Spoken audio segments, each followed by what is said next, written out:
So, meron tayo ditong slice na tuna. Ayan. At matapos nga nating hugasang mabuti, hinugasan natin yan hanggang wala na tayong nakikitang blood. Yes. Hugasan natin hanggang bloody pa yung water.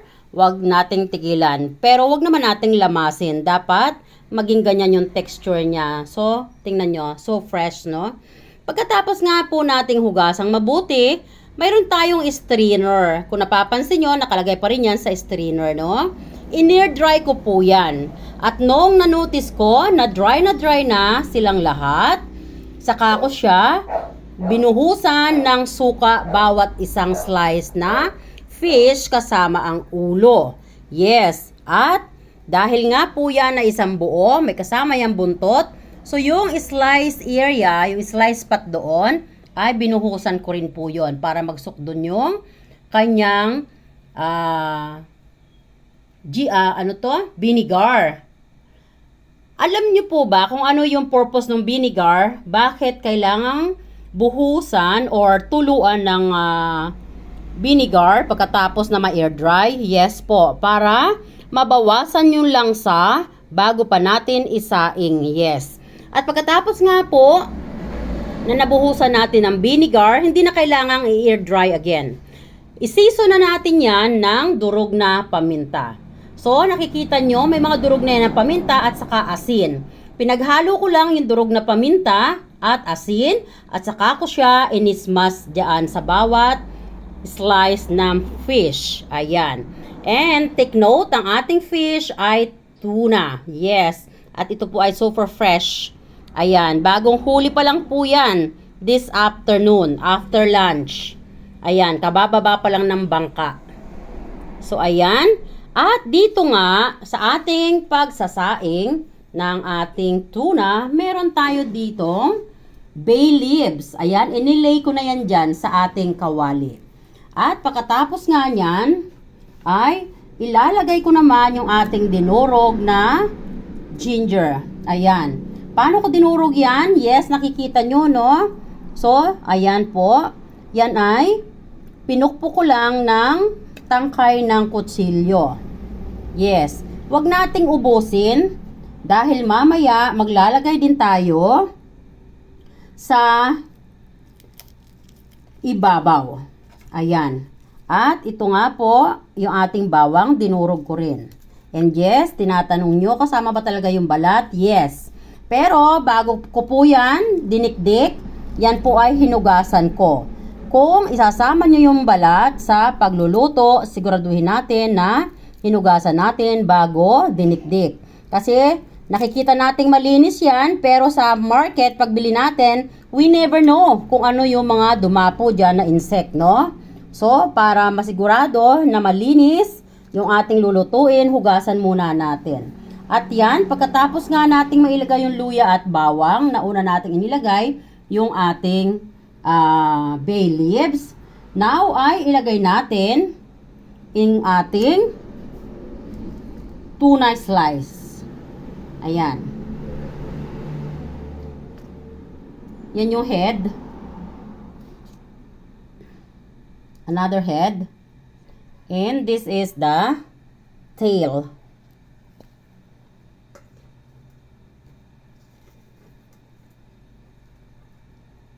And this is part of tummy.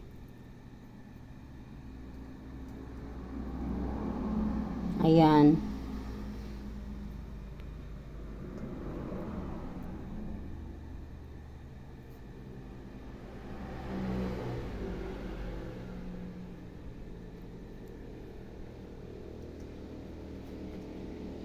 Isa-isahin natin guys ang paglagay ng isda sa ating kawali. Huwag nating ibubuhos kasi pag ibinuhos natin, yung mga natitira doon na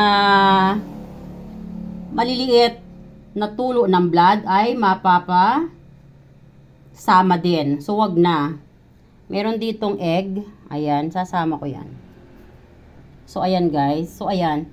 So, now, ay isasalang natin yan sa apoy. Ayan. Hindi muna natin lalagyan ng suka. Hayaan muna natin na maluto yung mga ingredients, no? At yan po ay kusang magkakaroon ng fluid. Mamaya pag isinalang natin, bubuksan natin ang apoy sa very low heat lang. So, habang nasa apoy yan, may squeeze yung kanyang own fluid. Huwag tayong mag-alala. Yan ay nilagyan ko na kanina ng suka. No? Pagkatapos ko ngang ma-air dry. Pero mamaya, pag naamoy na natin yung aroma ng mga ingredients na nasa ilalim, again, papatakan natin yan ng apple cider vinegar. Halika na at isalang na natin yan sa apoy. Ayan, bago ko nga pala isalang sa apoy yung aking tuna, lalagyan ko muna yan ng onions.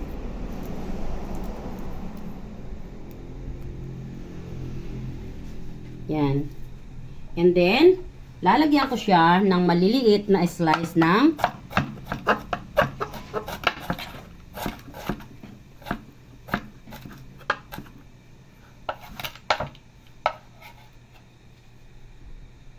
so, sprinkle lang natin dyan.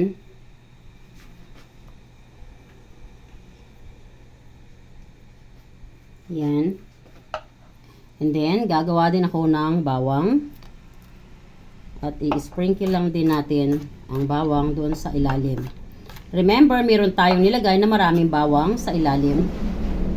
So, ito ay sa ibabaw. Yan. And then, let's go to the fire. So, ayan mga best, nakasalang na ngayon sa apoy ang ating tuna na isasaing. Like what I mentioned, wag muna natin lagyan ng suka. So, yung mga ingredients na nakita nyo, na inilagay ko kanina, yun lang ang ingredients na muna. And now, tatakpan nga natin yan. Ayan. At ilalagay natin yan sa very low heat lang muna, no? Very low heat for 5 minutes. Hanggang maamoy natin yung mga ingredients na inilagay natin ay nangangamoy na yung aroma. So, ayan mga best. At habang niluluto nga natin yung ating tuna, sinasaing natin, ay pakikita ko muna sa inyo ang mga gulay na kasama sa ating paggagata. Ayan. Meron tayo ditong mustasa. Ayan. Yan ang ibabalot natin sa ating tuna. Meron nga rin tayo ditong freshly harvested na eggplant or talong. Ayan. At meron din tayo ditong long beans or sitaw. It is also freshly harvested. Ayan. O, diba? So, lahat ng ating mga gulay ay very, very fresh. Freshly harvested. Siyempre, huwag kalimutan ang jaran gata. Fresh gata. Ayan. So, yan ay kasama sa ating pagluluto. Siyempre, gatang tuna eh. Diba? O, ayan. So, halika na. Tingnan na natin yung ating sinasaing na tulingan. And, jaran! So, ayan na yung ating tulingan. So, ang bango-bango. Talaga namang yung aroma ng mga ingredients ay amoy na. At yung bay leaves, naghalo na yung amoy doon sa ating garlic and ginger. Bango naman. So, ayan guys. Now, ay pwede na nating buhusan ng apple cider vinegar.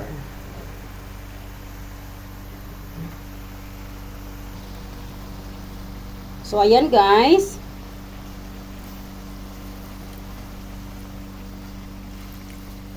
Ayan, tama na yun. Huwag masyadong marami dahil kanina ay nilagyan na natin ng suka, di ba? Hindi rin maganda pag masyadong maasim. Ayan, so now ay tatakpan na natin ulit. I-swirl natin ng konti. Then, takpan natin. Ayan. So, tatakpan lang natin yan. Lulutuin natin ng another 7 minutes. So, ayan mga bes. So, ang ngayong ating long beans or sitaw ay nahugasan na himay na rin natin. Ayan. Ayan na siya. Ayan. And mayroon pala tayo ditong green na sili. Ayan. At yung talong natin ay na-slice na rin natin. Ayan. At syempre pa, ang ating mustasa ay prepared na rin. We'll wash. Ayan. So mamaya, yan ay isasapi natin dun sa ilalim. Na-mention ko kanina, ibabalot sana natin. Pero padaliin natin ang pagluluto. Kasi masyado nang struggle ang buhay. Pa-strugglein pa natin. So imbis na ibalot natin, ililay na lang natin yan or isasapi na lang natin sa ilalim. Halika na at tingnan na natin yung niluluto natin na tuna. And jaran! Ayan na!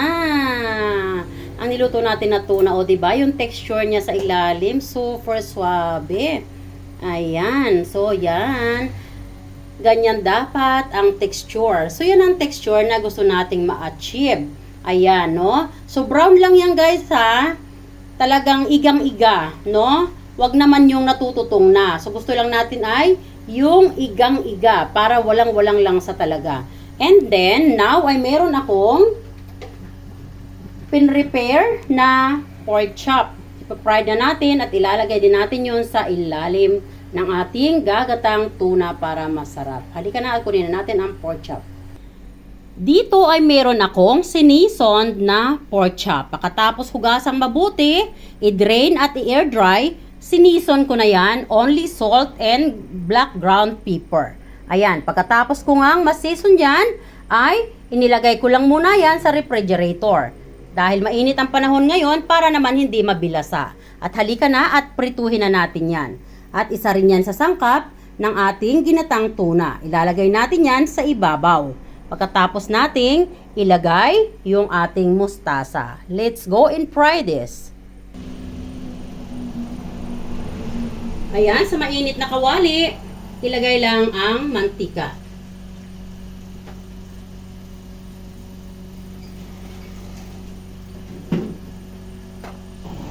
Ayan, at kung mainit na nga yung inyong oil, bago natin ilagay yung pork chop, hinaan muna natin ang apoy para maiwasan ang pag-splash. Baka tayo ay ma-hurts. Ayan, at ilagay na natin yung pork chop.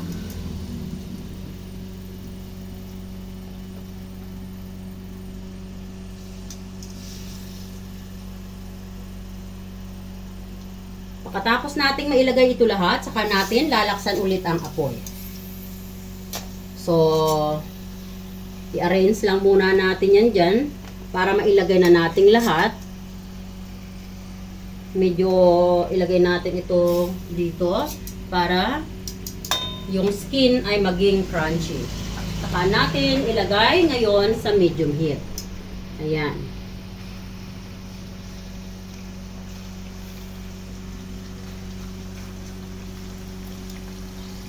Patapos nating mailagay sa oil yung ating pork chop, takpan lang muna natin para maiwasan yung pag-splash ng oil. Para naman hindi masyadong magdumi ang ating flooring. Yung bawat splash kasi ng oil, walang ibang papatakan yan kung hindi sa ating flooring masyadong magiging madumi yung ating flooring. Kaya takpan muna natin. Halika, baliktarin muna natin ang ating pork chop. Bago ko nga pala binuksan yung takip ay hininaan ko muna para maiwasan yung pag-splash ng oil.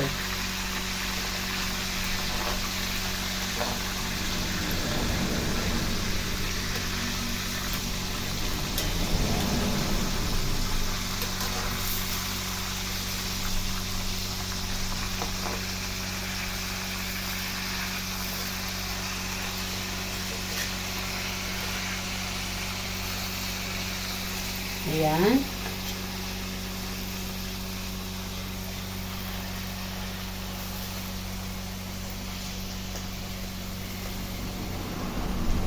Now, pwede na nating ulit ilagay sa medium heat. Then, pwede na nating takpan ulit.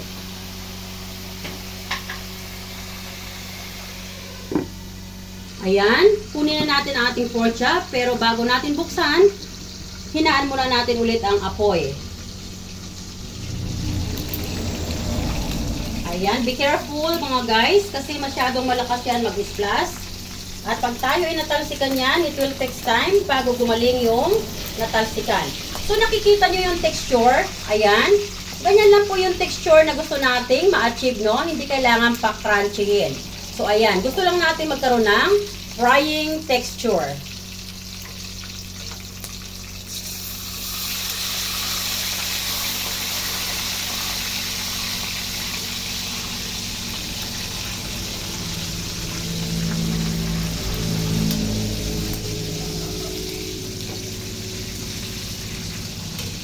Ayan. Tinatakpan ko ng takip at baka ako matalsikan.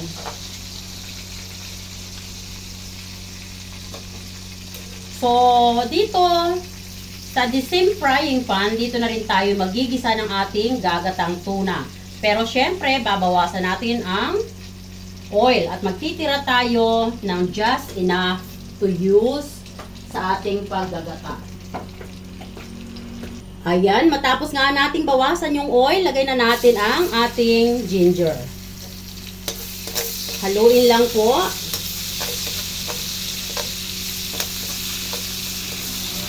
Now, ay pwede na rin nating ilagay ang ating minced garlic.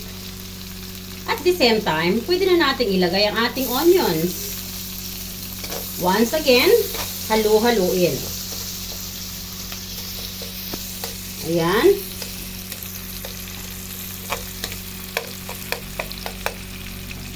Hintayin lang muna nating medyo maluto itong tatlong ingredients na ito.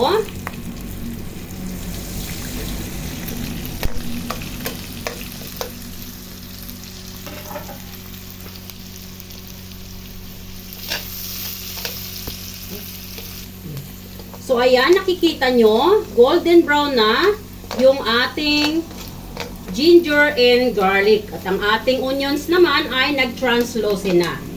So, now, ilagay muna natin sa medium heat. At bawasan natin yan dahil ilalagay natin yan mamaya sa ibabaw. Siyempre, magtitira tayo ng ingredients na yan dyan para paglalagyan natin ng ating gulay. At yun na nga, now ay ilalagay na natin ang ating gulay. Ito yung ating labanos, guys. Dapat ang ating labanos ay hugas na hugas. So yan din ay magpuprotect sa ating tuna para hindi dumikit.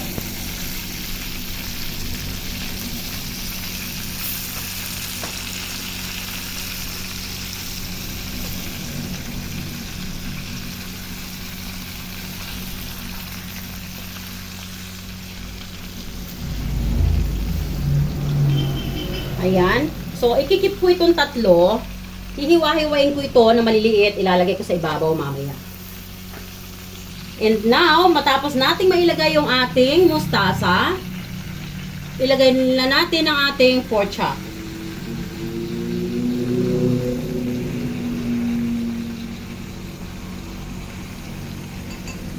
Ayan. And then, remember, yung ating pork chop ay 4, no? So, yung isa itatabi natin at hihiwa-hiwain lagi natin ng maliliit para mamaya sa ibabaw. And now, ilalagay na natin ang ating sliced tuna 1 by 1. Ayan.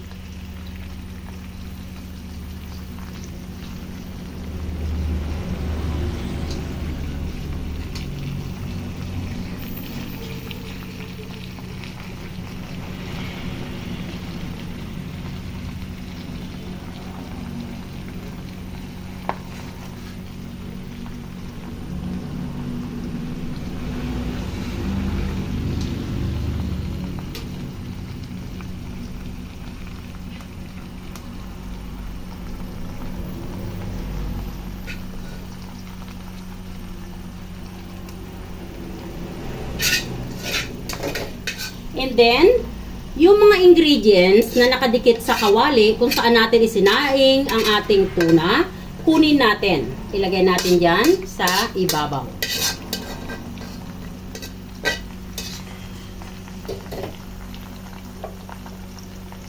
And then, remember, tayo ay nagtira ng slice na ginger, onion, and garlic na ating pinray. ilagay na natin ngayon dito sa ibabaw. At i-slice ko naman yung ating pork chop. Pero bago ko ilagay yung ating pork chop, ay ilalagay ko muna yung ating talong. Ayan. Yung ating mga slice na eggplant. And then, yung ating sitaw.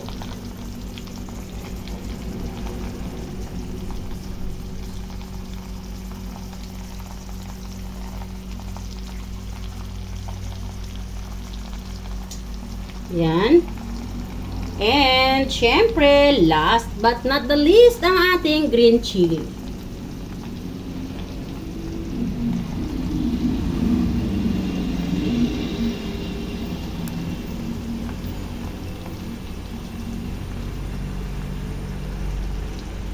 Lika, i-slice natin itong ating pork chop. Ilalagay natin sa ibabaw. Ang ganda ng pagkaluto ng ating pork chop, napaka-tender. Yan. Yan. So, ilagay muna natin yung ating tinira na mustasa. Hiniwa-hiwa ko na maliliit. Ilagay ko dyan sa ibabaw. Ayan. Alam nyo yung ating mustasa, mayroon siyang kunting bitter, no? So, pag nag-mix yung bitterness niya sa lahat ng mga ingredients at sa ating isda, talaga namang napaka-sarap ng blended niyan. So, ilagay na natin ngayon yung pork chop sa ibabaw. Ayan. And now,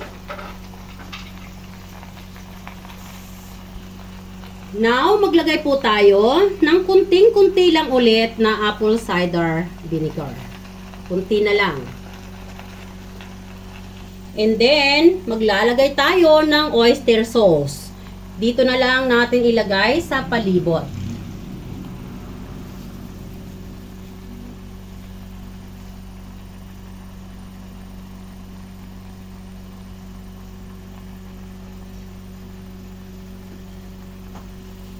Nating maglagay ng oyster sauce, maglagay naman tayo ng ating partner sa kusina na ginisa mix. Hindi po ito supporters, pero ginisa mix, pwede rin, bikini men. Ayan. At lalagyan ko yan ng pinch of sugar. Ayan. Para lang po, balancing yung lasa. And now, pwede na nating ilagay yung ating gata. Ayan.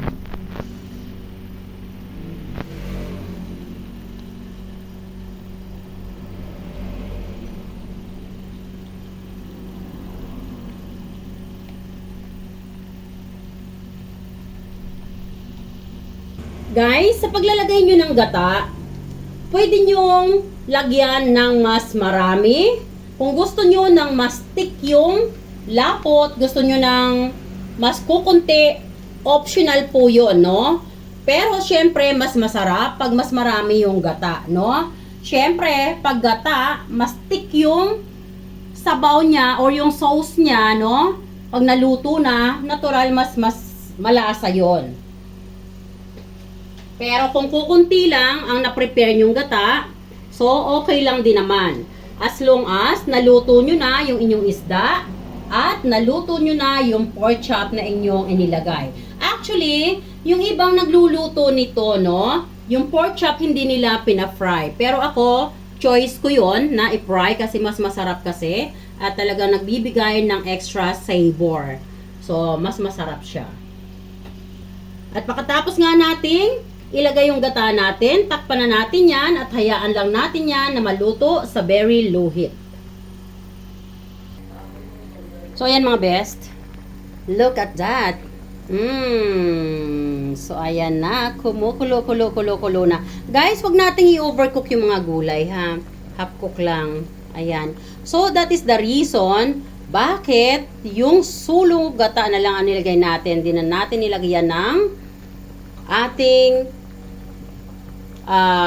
malabnaw na gata. So, yung concentrated na lang para yung ating gulay ma-maintain natin na half cook. Ayan. So, kunting oras na lang, yan ay maluluto na. Yes. Ayun, tingnan mo naman. Sarap. Wow, look at that. Delicious. Wow. Ayan. Sarap. So, halika, takpan ulit natin. Konting oras pa para yung ating eggplant ay lutong-luto.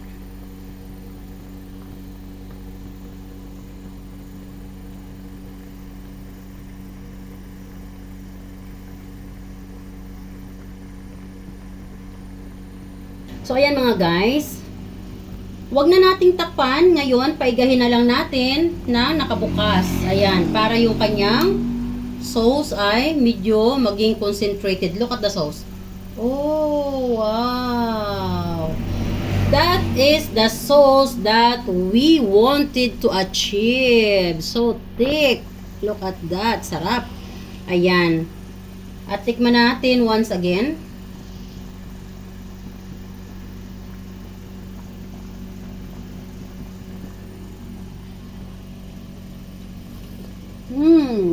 Delicious. Ayan guys. So naka-maintain na lang yan guys sa very low heat. So yung ating fish. Jaran. Ayan. At ito naman ay ang ating head side. Ayan. So, we need a little bit more time para maging concentrated yung ating sabaw. Hindi ko siya guys pakakatihan kasi gusto ko talaga ng mayroong sauce sa kanin. Ayan. So, hindi natin sila pwedeng haluin guys ha. Ganyan-ganyan lang. Ayan.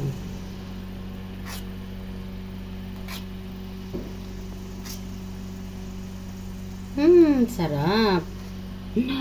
Oh, wow. So, ayan.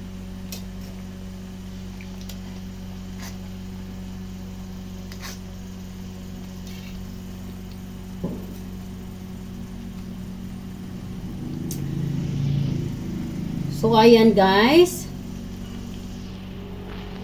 I-stop ko na yung aking camera dahil masyado nang mahaba ang video.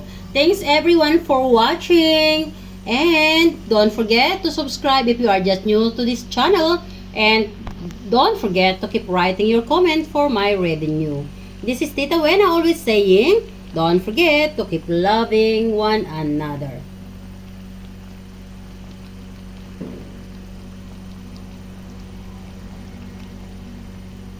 Bye! God bless! Ayan!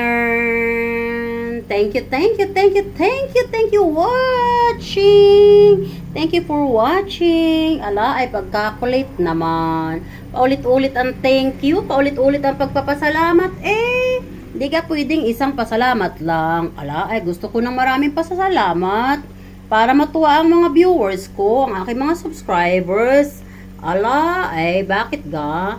Hindi naman masamang magpasalamat ng paulit-ulit Talaga namang mas magandang ang pakinggan pag paulit-ulit na nagpapasalamat. Kaya naman, Tita Wena saying, ala ay salamat sa inyong lahat, sa inyong panunood. Salamat ng marami and may God bless each of every one of you guys. Bye, Tita Wena saying, I love you all and God bless. Delicious. Look at that. Oh, wow. Super delicious. Bye. God bless.